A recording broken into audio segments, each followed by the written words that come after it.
সমকাজে সমবেতন এবং স্থায়ীকরণের দাবিতে আন্দোলনে সামিল হলেন ন্যাশনাল হেলথ মিশনের কর্মীরা। বৃহস্পতিবার বাঁকুড়া শহরের ঈদগামল্লা এলাকায় অবস্থিত পৌর স্বাস্থ্য কেন্দ্রে হাতে প্লেকার্ড দিয়ে বিক্ষোভ ও পেন ডাউন কর্মসূচিতে অংশ নেন তারা।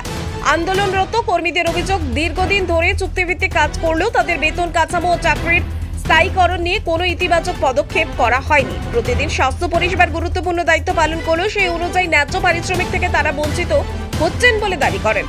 জানা গিয়েছে, বাঁকুড়া জেলায় মোট 18 জন এনএইচএম কর্মী বিভিন্ন স্বাস্থ্য কেন্দ্রে কর্মরত রয়েছেন। সম্প্রতি রাজ্য বাজেটে সিভিক ভলেন্টিয়ার ও আশা কর্মীদের ভাতা বৃদ্ধির ঘোষণা করা হলেও এনএইচএম কর্মীদের জন্য কোনো ঘোষণা না হওয়ায় তাদের মধ্যে ক্ষোভ তৈরি হয়েছে। এদিন নিজেদের দাবি সমর্থনে বাঁকুড়া জেলার মুখ্য স্বাস্থ্য আধিকারিকের কার্যালয় ঘেরাওয়ের কর্মসূচি গ্রহণ করেন তারা। আন্দোলনকারীদের হুঁশিয়ারি, দ্রুত দাবি পূরণ না হলে আগামী দিনে আরো বৃহত্তর আন্দোলনের পথে হাঁটবেন তারা।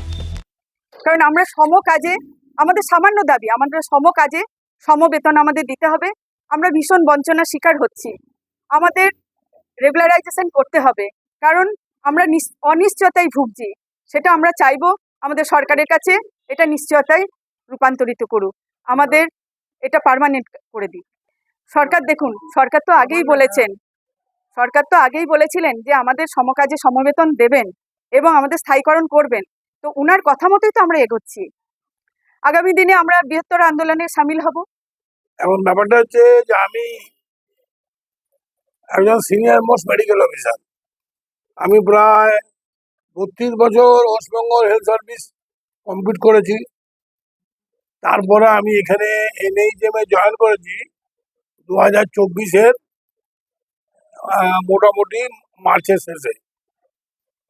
এই হেলথ সেন্টারে আমি অনেকদিন ডিউটি করছি এবং এদের যে স্টাফরা আছে তারা যা লোড আছে এদের, মানে অকল্পনীয়, অচিন্তনীয়।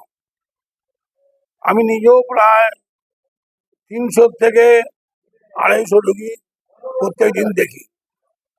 এখন আমাদের যিনি মাননীয় মুখ্যমন্ত্রী সুরেন্দ্রবাবু, উনি দয়াশীল মানুষ। উনি বসার পর থেকে যেটা বলেছেন সেটাই করেছেন।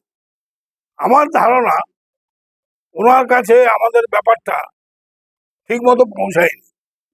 যদি পৌঁছাতো তাহলে উনি কিন্তু একবার নির্ঘাত এরা যে দাবিটা করছে উনি মেনে নিতেন।